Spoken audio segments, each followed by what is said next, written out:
move on to our next presentation, which is titled A's for Asking Questions, Embracing Meaning, Contraries, and Reflective Relationships in Our Classes. Our speaker is Neil Browne. Neil is Distinguished Teaching Professor of Economics and Law and Senior Scholar at Bowling Green State University in Ohio. In addition to teaching courses in critical thinking and great ideas, he manages the admissions, mentoring, and programming needs of a learning community of 40 students whose interdisciplinary curriculum and research is anchored in critical thinking and ethical reasoning. In addition to having won numerous national, state, and local teaching awards, he's published research articles on a broad range of topics, from the role of markets in distorting values to rhetoric in the social sciences, the role of metaphors in shaping disciplinary perspectives, the implications of cross-cultural differences in attitudes toward individualism, pay equity, cognitive biases, and the pretensions of expertise, the inappropriateness of the customer metaphor for students, and the conflict between student evaluations and the encouragement of an optimal learning environment. Among his more than 50 books and editions in developmental education, economics, business law, business ethics, and cognitive skills, he is most proud of Asking the Right Questions, A Guide to Critical Thinking, currently in its 10th edition. His presentation explores the tension created by the way in which typical college pedagogy treats answers as treasures to be collected and organized, despite our awareness that facts and expertise are often false friends, promising far more than they can deliver. Neil, are you ready to take it away?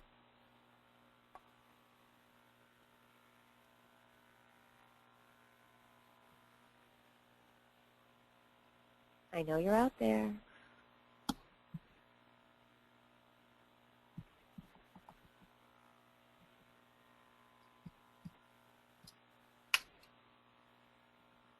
Can you hear me now, Amy? Yes, we've got you now, Neil. Great. First, good morning. A story for you. A story where it's easy to laugh at the person involved. But I ask you as you listen to it to see whether you can see a little bit of yourself in the story, a little bit of your students, a lot of our fellow citizens in the story, a lot of our fellow consumers in the story. You may have heard this story. I have a particular purpose in telling it. Imagine a fellow 5'6", 270 pounds, hard to miss. In 1995, this fellow is talking to a couple of acquaintances and they encourage him to rob a bank. But this guy's no dummy. His name's MacArthur. He's been around. He knows a thing or two about robbing a bank. He knows banks have cameras. But the acquaintances told him, and we'll never know whether they were joking with him or whether they believed it too, they told him that if you just put lemon juice on your face, then the cameras can't see you. But MacArthur was skeptical. It just didn't seem to make sense. So he thought he would do a scientific test. He doused his face with lemon juice, and he took his own picture with a Polaroid. He looks at the picture, and it's blank. He can't believe he's excited. Now he's got some evidence. So he enters 2 banks on the same day, smiles at the camera, knows they can't see him, and he leaves with the money. Immediately, when the police released his photo to the television stations, 6 people called in unison to collect the reward. Well, you know and I know that MacArthur badly needed to ask a lot of questions before he entered those banks. And we don't know whether he didn't realize he needed to ask questions or whether he didn't know what questions to ask, but MacArthur went to prison. And the message that I want to try to encourage you to think about is that we need to ask more questions too, in our classes, in our relationships, in our work life, and we need to encourage other people to ask questions, namely our students. Neil? Oh, yes. Perfect. Nope, I was just going to ask that you put it in full screen slideshow, but never mind. Thank you. Our focus as teachers is often on our students. We know that we want them to ask questions. We know, at some abstract level at least, that questions are something that shows that they're alive and shows that they're engaged in what it is we're teaching. But I want to focus a lot of my remarks today not on their asking questions, but on our failure to ask questions and our need to ask questions. We are our students' partners in classes, and whether we encourage and model and fawn over those people who do ask questions or not has a lot to do with whether they are going to be encouraged and want to ask questions. Well, where are we going to go for the next 30 minutes or so? A brief overview. In the abstract, we know questions are a positive stimulus to learning, but what's so wonderful about them? They must not be all that wonderful, because if you go to an academic seminar or if you go to a typical classroom, questions are not the common currency of that enterprise. Statements are being made. Allegedly wise people are telling other people what they should believe.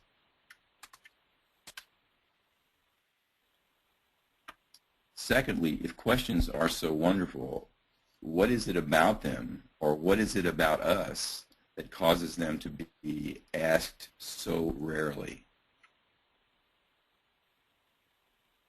If we are a fan of questions, and if we do encourage our students to ask questions, which questions? Some questions are clearly not as powerful, not as productive as others. What is your name is a question, but it's a question that we all know the answer to, that we can all answer successfully, but a question that doesn't propel us quite as far in terms of where we typically want to go as a question like my favorite, which is, why is that?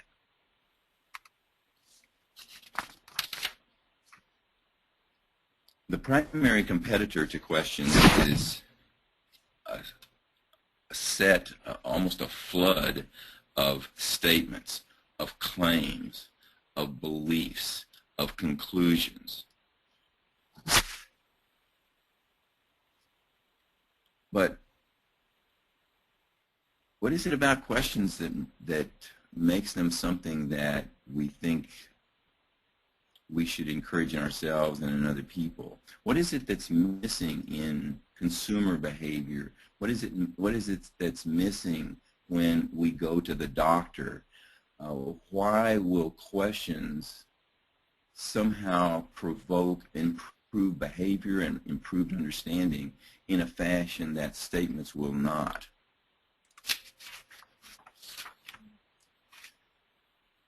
Well, first thing that is, to me, really positive about question asking is that questions suggest, and the encouragement of questions suggests, that knowledge is incomplete. In other words, that when you have a statement, and when the statement is allegedly expertise or allegedly wisdom, what do you have? Do you have something that you can go to bed with and depend on? Is it secure? Is it stable? Or is it something that is a beginning point for our understanding? And the question asking enterprise shouts to us, oh, we need to know more.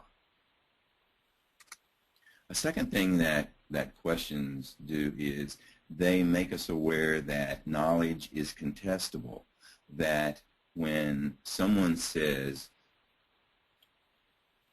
what's wrong with my back? And some expert tells us that what the problem with your back is arthritis. Well, we know that we need to ask some additional questions to find out what kind of arthritis, what the evidence is for the arthritis. In other words, we have some sense that knowledge claims are contestable. Another thing that's really positive about question asking is that especially in a classroom environment. I don't know what your sense is of what a typical classroom environment is, but my sense is that they are not places that are full of active, energetic exchanges. Now, we've all had active energetic exchanges, and maybe it's just other people's classrooms I'm commenting about, but most of the classrooms that I see and that I've been in have more torpor than excitement. And I think part of the reason why is because very few human beings have either the personality nor the theatrical skills nor the understanding of oral rhetoric such that they can talk in an unending patter and have students be excited by that. A few people can, but most people can't. Question asking and encouraging question asking, it requires the listener to do something. If I make a statement, I'm making a lot of statements right now, you don't have to do anything. You can just relax, listen, absorb, disagree. If I ask you a question, however, you know and I know you're expected at that point to do something. And that activates the classroom. It activates an exchange. It activates a conversation. It activates our lives. But questions do a whole lot more than those few things. Specifically, when you think about a question is, and I think one of the reasons that we don't ask more questions is because question interjects tension. It interjects an obligation into a conversation, and as a result, it makes life and it makes learning so much more interesting. In addition, when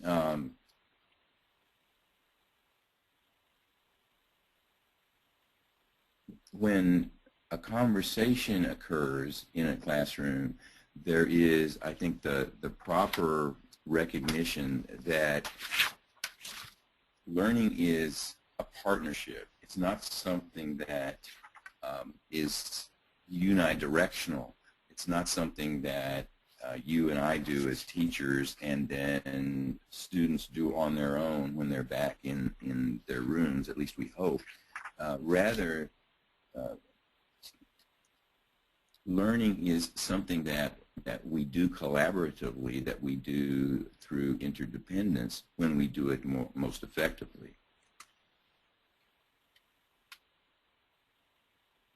Another favorite rationale that I have for trying to encourage pedagogy in my own life, or encourage question asking in my own life, as well as trying to make it part of my pedagogy, is that when questions are encouraged in learners, they give learners the message that our objective as teachers is to free you from teachers. In other words, we don't want to portray a life experience in which you're going to be always waiting for a teacher to provide some kind of stimulus to your learning, nor an answer to the problems that you have associated with your learning, but rather you as a learner have a responsibility to be curious about your world, to integrate your life experiences and your perspectives with other perspectives and life experiences, and to evaluate the things that you encounter.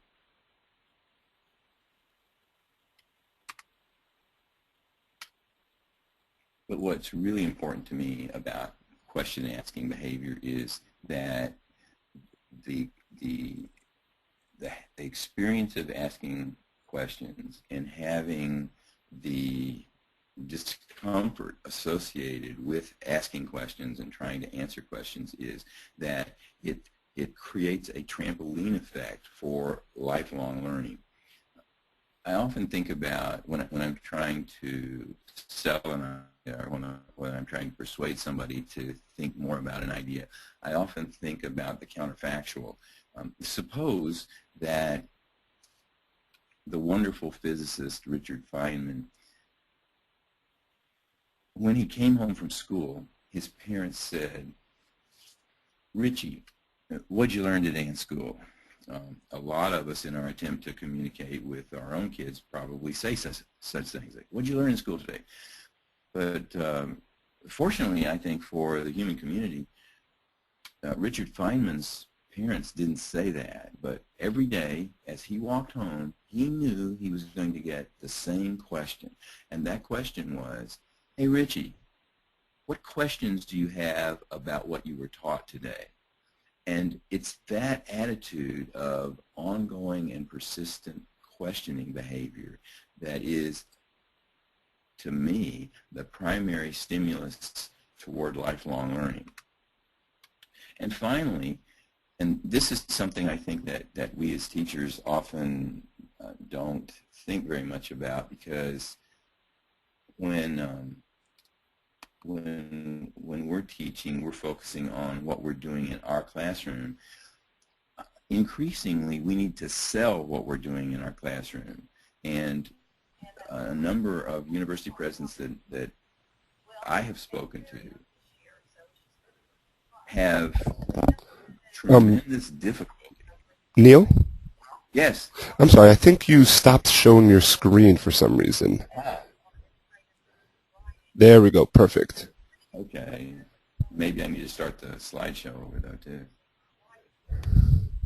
Oh, there it is. Okay. Perfect, thanks. The point that I wanted to make is that a lot of times when we speak to someone about the purposes of liberal learning or the purposes of higher education, we use abstractions that don't speak clearly to them.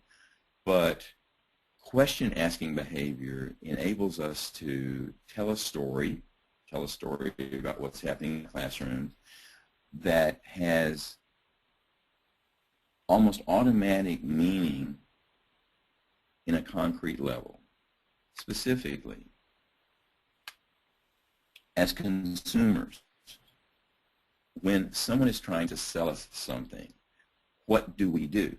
And all too many of us, and I include myself, all too many of us in a situation like that, we don't do due diligence, the due diligence associated with asking probing questions. And it's not just about buying a home, but rather about buying cereal and about buying organic foods. What do we mean by organic foods? Well, these organic foods are certified. Well, I'll bet they are certified. They're certified by whom? What are the careful mechanisms by which they are certified, or are there no careful mechanism? So if we think about higher education as not just getting future PhDs ready to go onto the market, but if we think about it in terms of a person's life behaviors, their consumer behavior, their voting behavior, their relationship formation behavior, encouraging them to ask questions strikes me as being an essential protective device so that we don't buy the home that we shouldn't have bought.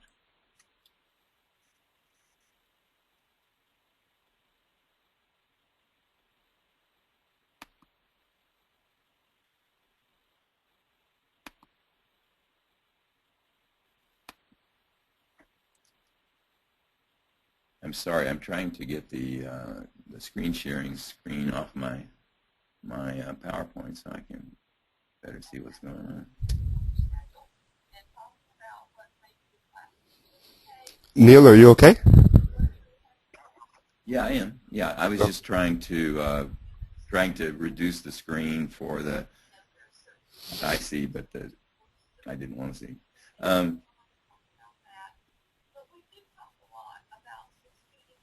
Okay, if questions are so terrific, why do we and our students ask so few questions? And I think that we ask as few questions as we do because of the power inequality in a classroom. You may have heard a very painful but I think very revealing statement from Bill Clinton when asked why he had an affair with a White House intern. He said, because he could. And I think that as a faculty member, we hold the microphone, and we have an opportunity to have people who at least pretend to be sharing rapt attention with what we have to say, and it feels good. We have the microphone, and we tend to want to use it. We enjoy talking, and as a consequence, I think we talk way too much. I think I talk way too much. I've had delegations, small delegations from Russia and China come watch me teach because I have a reputation as using an inquiry method of pedagogy that's quite question-soaked. But I feel like a fraud when they come watch me because in the main, I'm just a talker who asks what seems to be a lot of questions, but if you listen to me in a typical classroom, it's not really an inquiry classroom the way I think it should be. As Ovid points out, I see the good, but I do the other. But why do I talk so much, and why do I ask so few questions? And I think a lot of my behavior is explained, maybe not yours, but mine, in that I'm just not cognizant enough that the purpose of the classroom is those learners out there, and not for me to have the opportunity to share all these insights that I think I possess. I think a reason that we ask as few questions as we do, and of course I am making the claim that we do ask way too few questions, is because the models that we have, as one of my colleagues says, well, my method of learning was I listened to great people talk. Well, I don't know what the evaluative data on that claim is, but I think one of the things that we can say for sure, or probably for sure, is that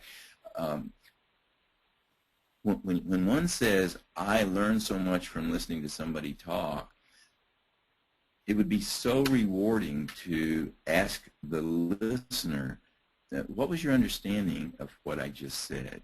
And at that point, we would realize, I think, much more that there is not some unobstructed conduit between our mouths and the brains of somebody else. And I think we know that, but I don't think we think very often about it. And I think another reason why so few questions are asked is because as human beings, we rarely accept our fallibility. And therefore, when people ask us questions, we're not always comfortable with that process. And for students, for them to ask questions is to, in their eyes, label themselves, and if they don't label themselves, then their peers will label them as someone not worthy, someone, oh my God, somebody who was mistaken, or somebody who made an error.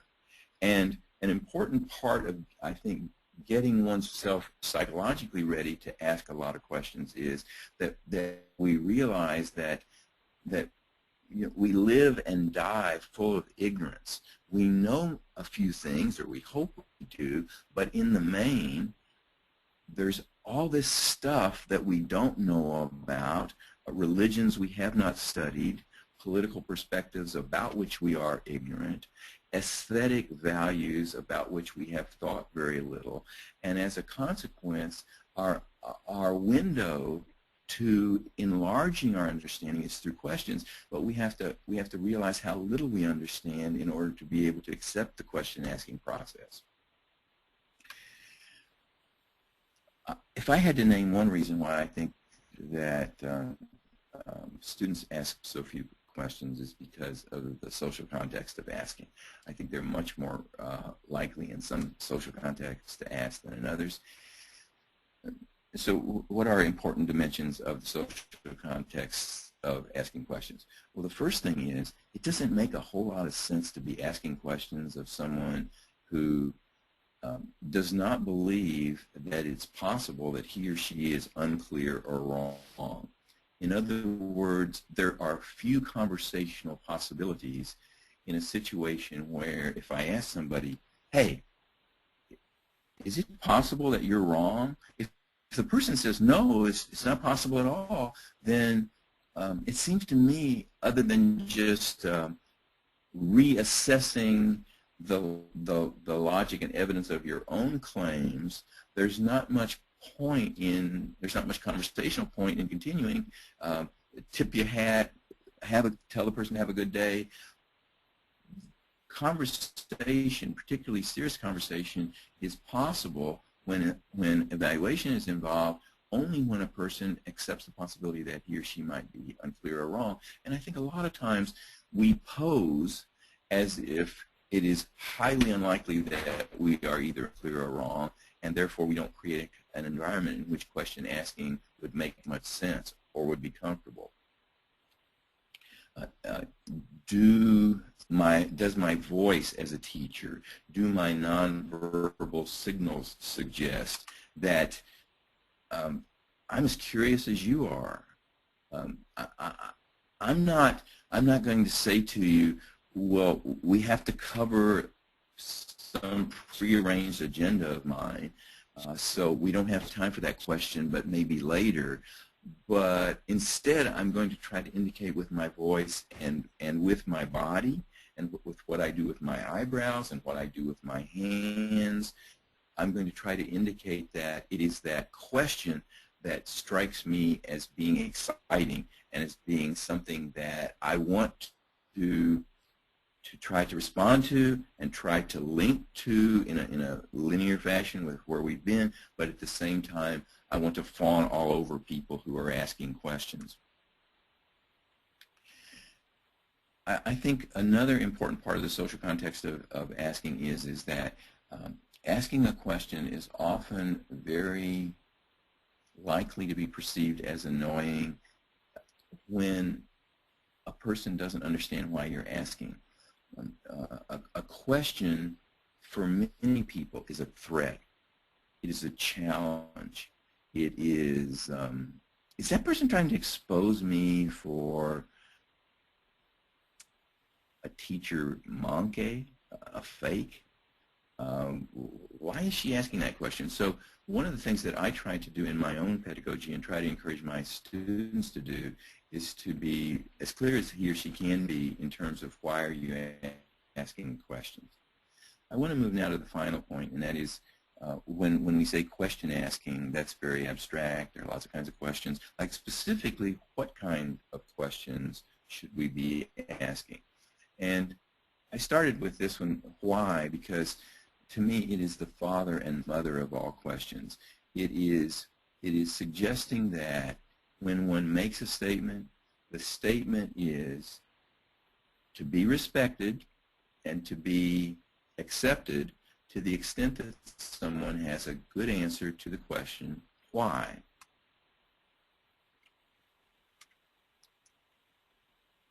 When we're thinking about what kinds of questions to encourage and what kinds of questions to ask ourselves, one of the criteria should be the capability of the learner. Certain students that I interact with, I would not ask them questions such as, what are the underlying assumptions of this argument? And the reason I wouldn't is because experientially, for me at least, some people are not ready to be asked that kind of question. It requires a role-playing capability that exceeds the skills and understandings and experiences that they have at this stage. So one of the things that guides our selection of questions is the capability of the learner. Also, what are our learning objectives? I ask very different questions, and I'm sure you do too, very different questions if what I'm trying to do is simply examine whether knowledge has been transferred, or whether I'm trying to engage in critical thinking stimulus, or whether I'm trying to encourage synthetic behavior. So the learning objectives guide the type of questions. What I'm trying to do right here in these few minutes is, at this moment, I'm trying to suggest that understanding different levels of questions and different purposes of questions enables us to more clearly indicate why we're asking questions and why we're trying to encourage students to ask questions. Productive questions depend on the eventual need to get to a decision. In other words, perhaps because I am so saturated with thinking about critical thinking, before one makes a decision, we have to, or we should ideally, process options. Should we do A? Should we do B? Should we do C?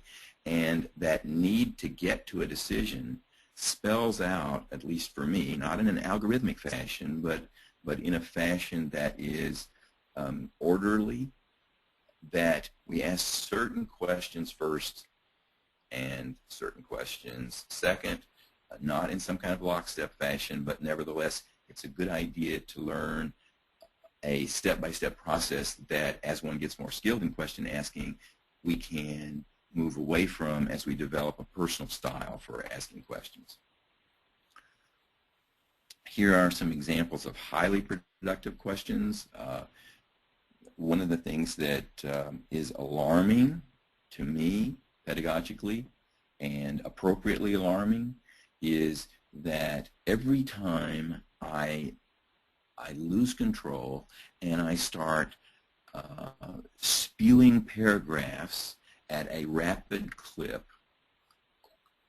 paragraphs full of statements, not questions, and I stop and I say to my students, what is your understanding of what was just said? It's a horrible moment for me. It's a horrible moment because I'm reminded of how fragile communication is. It's like an orchid, not like a weed. It has to be nurtured. It has to be guided.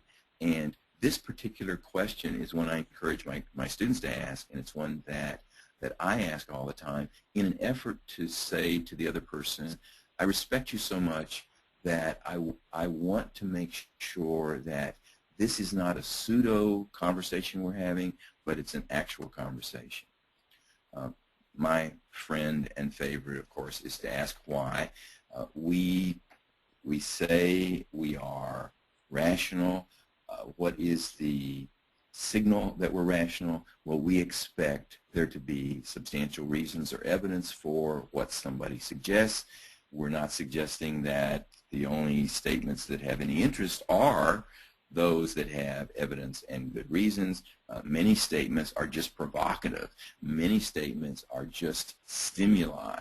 But before something crawls into our mind and becomes part of our essence, it would be nice if we asked the why question and held somebody accountable for having an answer to that question. And finally, a favorite of mine, and I have had personally some great experiences with 3rd and 4th graders when I've been fortunate enough to be asked to come and try to direct the questioning behavior of elementary school students. What would you like to know to be able to answer this question more confidently? As human beings, we interact with one another and we make conclusions prematurely, and necessarily so because we're running out of time, and so we don't have the luxury of just pondering and reflecting. We often have to make decisions, and we have to do them much more quickly than we would outline on a blackboard. And teaching people that it is a good idea to ask questions that enable you to be more confident of your conclusions is fun, it's doable, it does not require a huge intellect to be able to do that, nor to know how to do that. And again, to go back to something I said earlier, this skill, what would you like to know to be able to answer the question more confidently, that's as applicable in relationship construction as it is in classrooms. It's as applicable in voting behavior. It's as applicable in thinking about a job interview.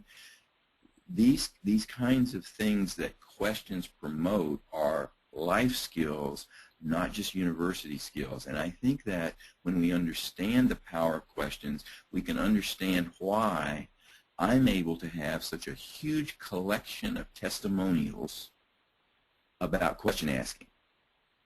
Testimonials from military officers, testimonials from business people, testimonials from Aerosmith, testimonials from a wide assemblage of people who say, oh my gosh, we need to ask more questions. When we live our lives, we cannot escape authorities or experts. We have to depend on them. We don't have a choice not to depend on them. And so if we're going to interact with authorities, it's useful to teach students, it's useful to teach them to how to interact with us as authorities. It's useful to give them a set of understandings about the kinds of questions and the kinds of things you need to be concerned with when you're going to interact with authorities on a daily basis. And what are some productive questions and concerns to have when interacting with authorities? Number one, encouraging students to know to respond to what is almost a professorial fallacy, and that is X is true because studies show that it is true. And encouraging students to consume expertise by knowing what kinds of questions to ask about studies show as a form of reasoning is extraordinarily liberating. I know it as a young learner, I often was overwhelmed by the persuasive appeal of an authority who had expertise. The degree was from Princeton, or this person has written books, or something like that. And let me recommend a book. It's called Wrong. It's a recent book, and the book starts with a story about a medical researcher who made a very valuable contribution to the lives of all of us. He asked the question, when medical research is published in the top 10 medical journals in the world, how frequently is that knowledge, those findings, how frequently do those findings have a life of more than 3 years? So he went 3 years hence after the publications, and he found that 2/3 of expertise that is published in the gold standard journals for medical research, an area where we tend to be rather careful about claims, that 2/3 of the findings were 3 years later unable to be replicated. They were false. When students feel the meaning of that claim, when they realize that an expert is somebody who we should listen to, but that we should listen to skeptically, it empowers them. Oh, this is an orthopedic surgeon, but I still need to ask about exercise regimens. I still need to ask about nutrition. And finally, I think the students can consume expertise so much better if they realize that, yes, for sure, ethos and pathos are really important, but the logos of an expert at the end of the day is what I'm primarily concerned about.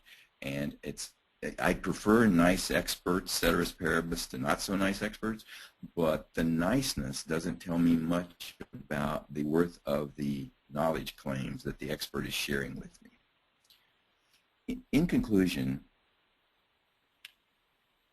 our answer to the gentleman asking the questions, will I ever run out of questions, is, oh, I hope not.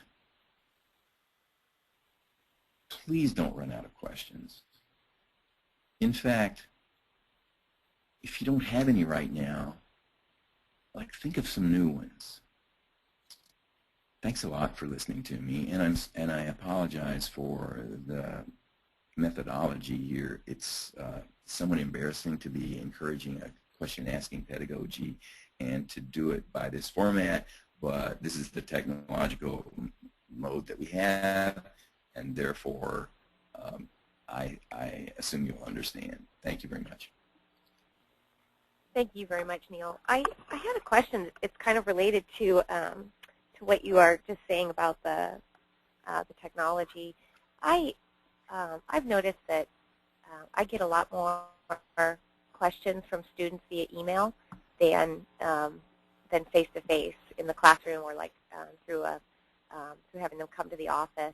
And I wondered if that was something that you think about too, the different ways in which different spaces, technological spaces versus the space of the classroom, have different comfort levels for students relative to asking questions.